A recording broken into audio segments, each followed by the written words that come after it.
दिन ही मनोज हर पल एक नई बुरी खबर के साथ आ रहा है। सारा दिन ढूंढते रहे युग, लेकिन उसका कहीं कोई सुराग नहीं मिला। लगता है उस औरत की कही हुई बात सच साबित होने वाली है। किस औरत की बात कर रही थी? वही औरत जो आज खंगौर की पूजा में घर आई थी। उसने मुझे देखकर कहा था कि अगले 24 घंटों में मेरे साथ कुछ बहुत बुरा होने वाला है। तुम्हारे साथ होगा या नहीं पता नहीं। अगर युग नहर तक पहुंच गया तो मैं जरूर बर्बाद हो जाऊंगा। इसीलिए मैं कहता हूं कि हमें घर पर ही रहकर इस बात का ख्याल रखना होगा कि युग किसी भी हालत में यहां ना पहुंच पाए। नील, तुम बिल्कुल चिंता मत करो। मैंने तुम्हारा साथ देने का वादा किया। तुम मेरा सहारा बनो, मैं तुम्हारा सहारा बनूंगी।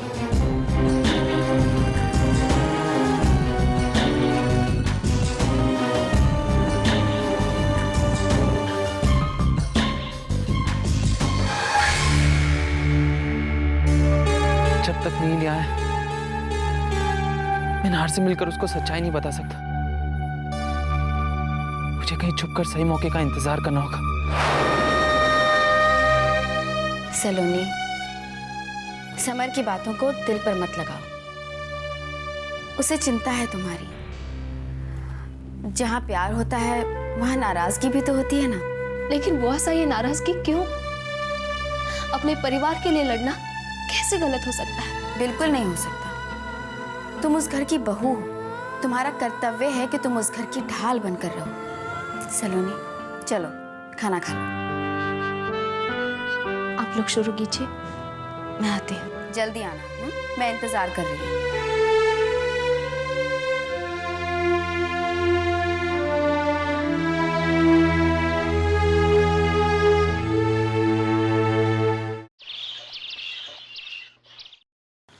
ब्रिजेश, तुम्हें याद है ना, बहुत पहले एक आदमी यहाँ काम किया करता था हमारे घर में, पदम सिंह नाम का। हाँ, क्यों? उसकी तस्वीर छपी है आज के अखबार में। मर गया।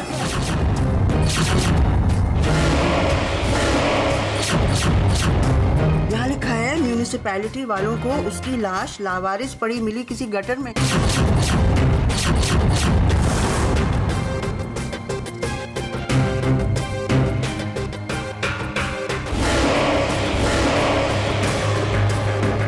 देखो, देना तो सही इनको।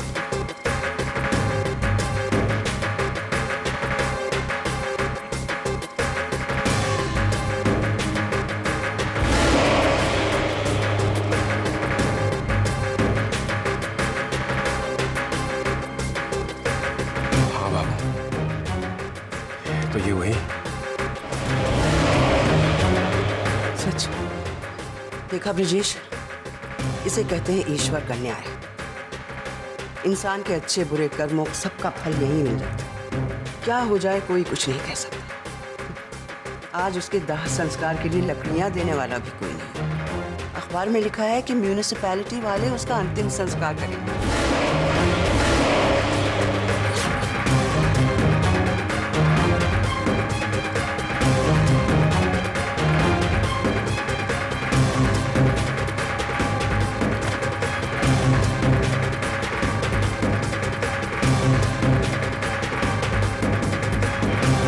कौन बोल रही हो? जी, मैं उनके घर की नौकरानी। पदम सिंह जी कहाँ हैं? बाबा तो बाहर गए।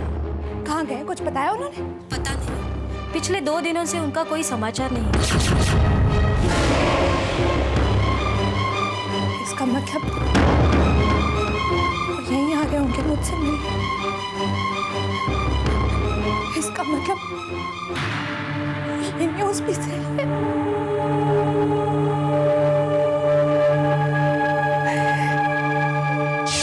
ब्रिजेश, पदम सिंह ने हमारे खानदान की चाकरी कई साल तक की थी। वो जैसा भी था, भला या बुरा, इंसान तो था। मैं समझती हूँ कि इंसानियत के नाते हमें कम से कम उसके अंतिम संस्कार तो करा देने चाहिए।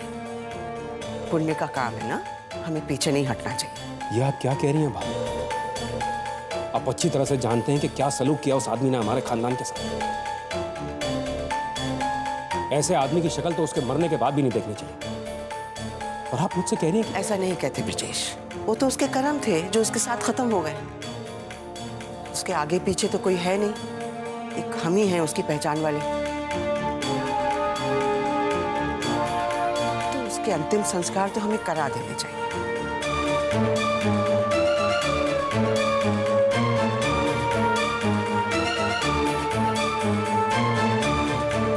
Hello, municipal office. जी मैं ब्रजेश सिंह बोल रहा हूँ। एक इंक्वायरी थी। देखिए, आप लोगों को जो डेड बॉडी मिली है उनका नाम है पदम सिंह।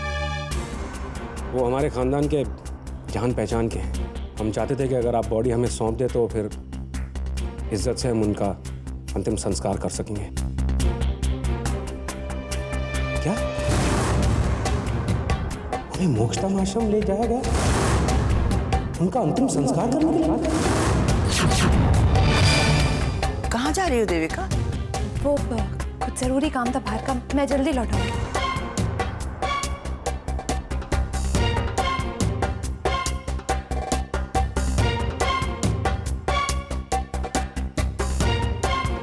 चलो आप लोग चलिए, मैं एक फोन करके आती हूँ।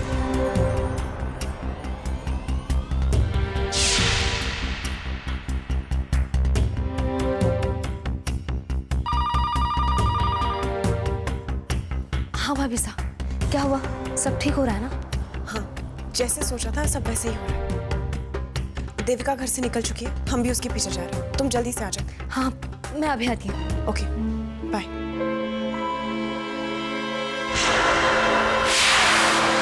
अरे इतनी जल्दी में कहाँ जा रही हो? नील, देविका की सच्चाई सामने आ गई है। वो चांदनी की जुड़वा बहन है।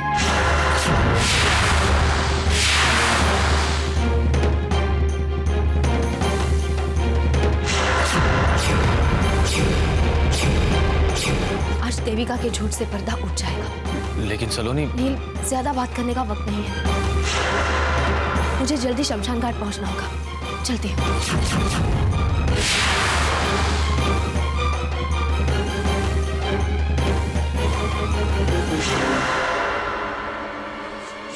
फोन क्यों बंद आ रहा है देविका का?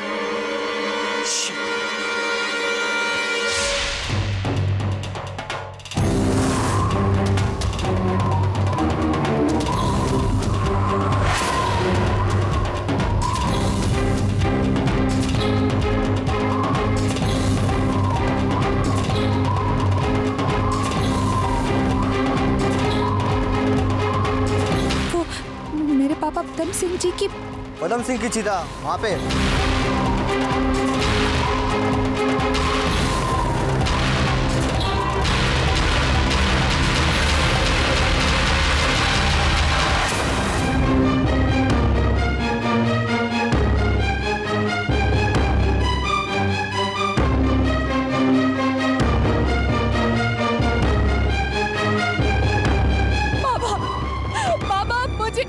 मुझे ऐसे अकेला छोड़कर नहीं जा सकते बाबा। मुझे अनाथ करके आप नहीं जा सकते। क्यों जा रहे हैं बाबा? क्यों जा रहे हैं आप? अब तो वो कागजात, वो शाही मोहर सब कुछ मिल गया है बाबा।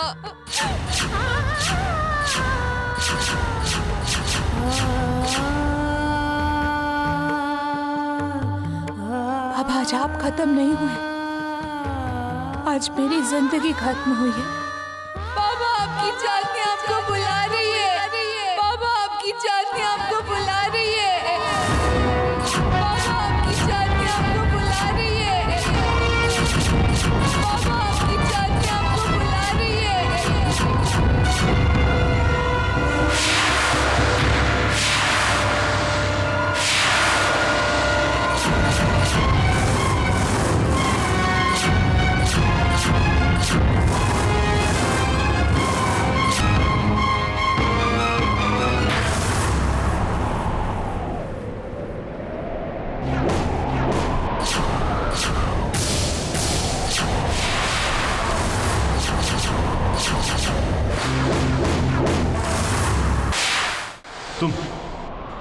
तुम चांदनी हो।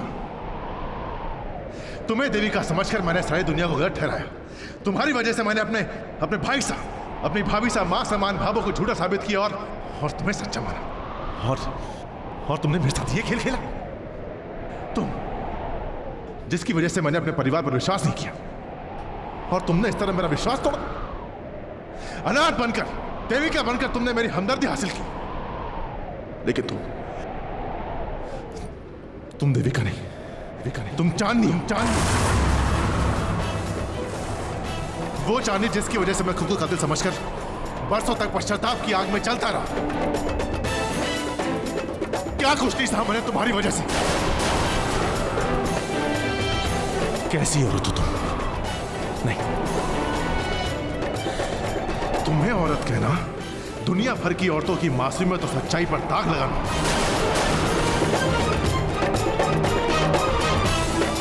तुम औरत नहीं हो, तुम औरत के नाम पर एक धब्बा हो, धब्बा। बस ना है, तुम्हारी अपराधी मैं नहीं, मेरी बहन देविका है, मेरी बहन देविका है, मेरी बहन देविका है। तुम्हारी शादी जरूर मेरे साथ हुई थी, लेकिन तुम्हारे साथ पत्नी बनकर जो राजस्थान आई वो चांदनी नहीं, देविका थी, मेरी जुड़वा बहन, मेरी जुड़वा बहन, मेरी जुड़वा बहन। जो तुम्हारी जिंदगी में तूफान लेकर आई वो मैं नहीं थी। जिसने तारा भाभी साहब की जान लेने की कोशिश की वो मैं नहीं, देविका थी।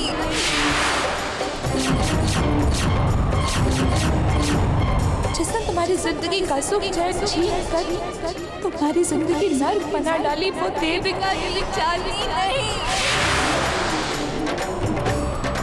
बचपन से ही उसने मेरी हमशक्ल होने का फायदा उठाया। चलती थी वो मुझसे, उसकी जिंदगी की सबसे बड़ी तकलीफ मैं। फिर क्या हुआ पता है? शेर आगे आगे और बाबा अपनी पापा देखिए, मुझे स्कूल की रेस में फर्स्ट प्राइज आया है। अरे वाह बेटा, शाबाश।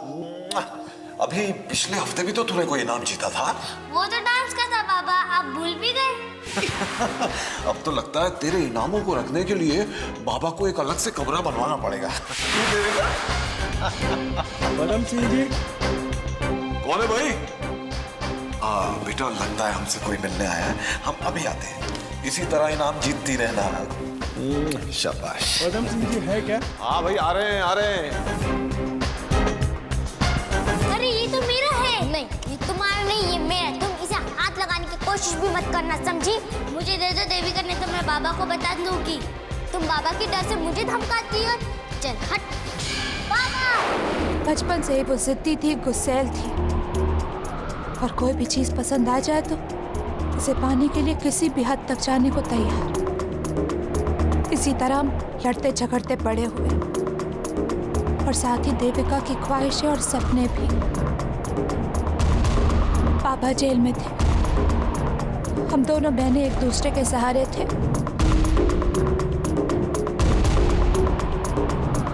इसी बीच मेरी जिंदगी में तुम है।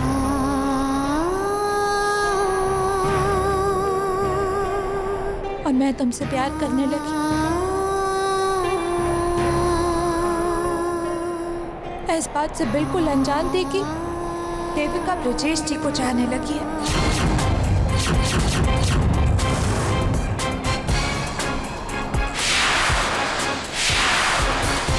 झूठ बोल रही है ये लड़की नाहर।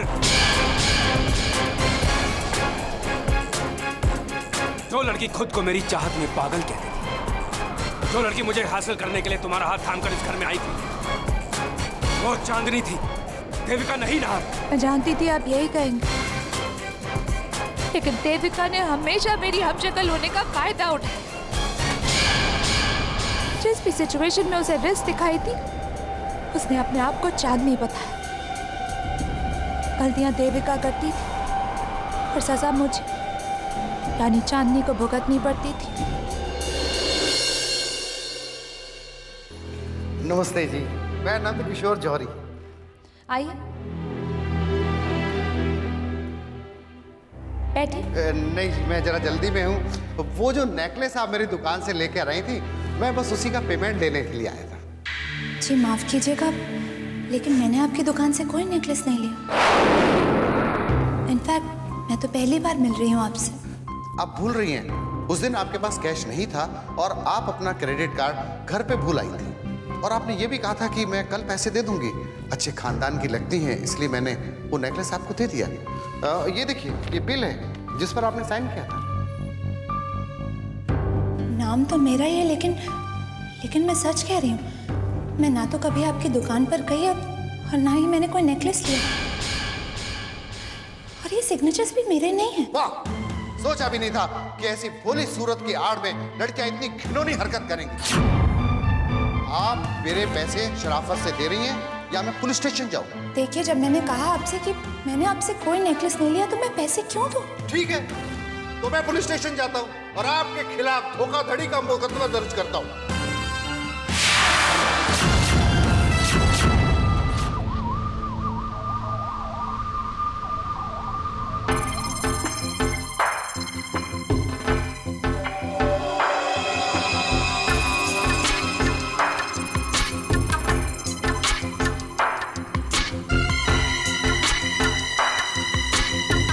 यही है वो नेकलेस?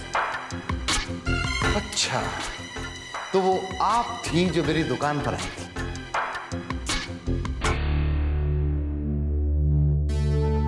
एक बार फिर तुमने मेरा नाम लेकर झूठ बोला।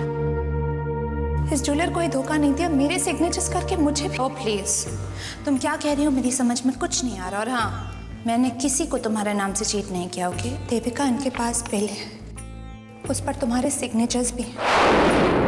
सीधी सी बात है देविका, तुम मुझे सामने रखकर लोगों को धोखा दे रही हो, झूठ बोल रही हो मेरा नाम लेकर। आई एम सॉरी डार्लिंग, लेकिन मुझे तुम्हारे नाम की जरूरत ना कभी थी और ना कभी होगी। खुद को इतना इम्पोर्टेंट कब से समझने लगी हो तुम? हाँ प्लीज देविका, ये कोई पहली बार नहीं है, मुझे पहले भी तुम्हारी शिकायतें मिलती रही। और राली, मैं नहीं जानता कौन सच्चा है कौन झूठा है, मुझे मेरे नेकलेस के पैसे दे दो बस। Oh, you shut up! मुझ पर चिल्ला के आप मेरा मुंह बंद नहीं कर सकती। मैं अभी पुलिस को बुला के लाता हूं, उनको देखते ही सब सच्चाई सामने आ जाएगी।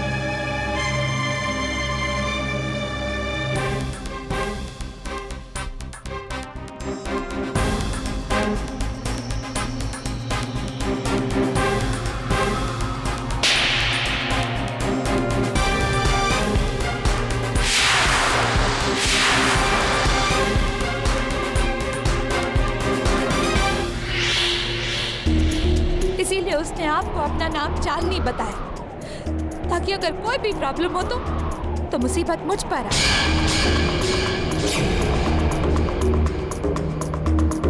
और इसीलिए आपने मेरी और नाहर की शादी के लिए रजामंदी नहीं दी, क्योंकि आपको लगा कि नाहर उस लड़की से शादी करने जा रहा है जो आपके लिए इतनी पॉसेसिव है।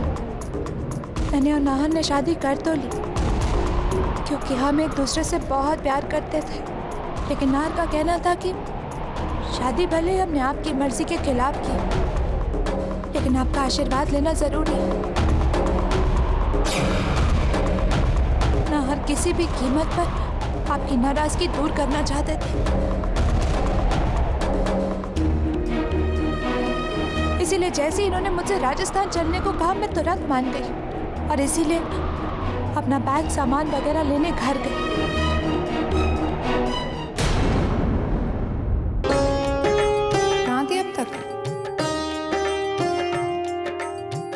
आपको एक गुड न्यूज़ था। व्हाट? मैंने और नाहर ने शादी कर ली।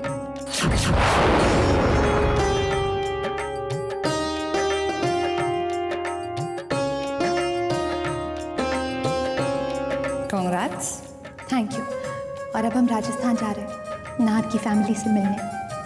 है कौन ये नाहर? कभी बताया नहीं उसके बारे में, ना ही मिलवाया।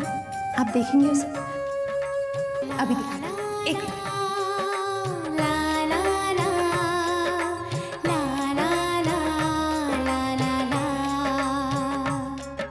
नाहर ने एल्बम दिया था मुझे अपनी फैमिली से इंट्रोड्यूस कराने के लिए।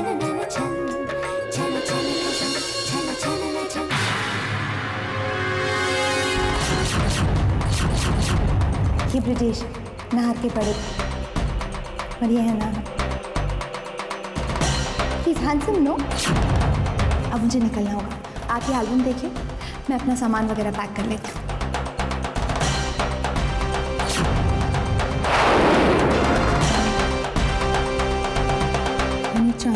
ब्रजेश के भाई से शादी की। मतलब अब चांदी ब्रजेश के करीब रहेगी, उस घर में जाएगी। यहाँ जाने के सपने मैंने देखे थे,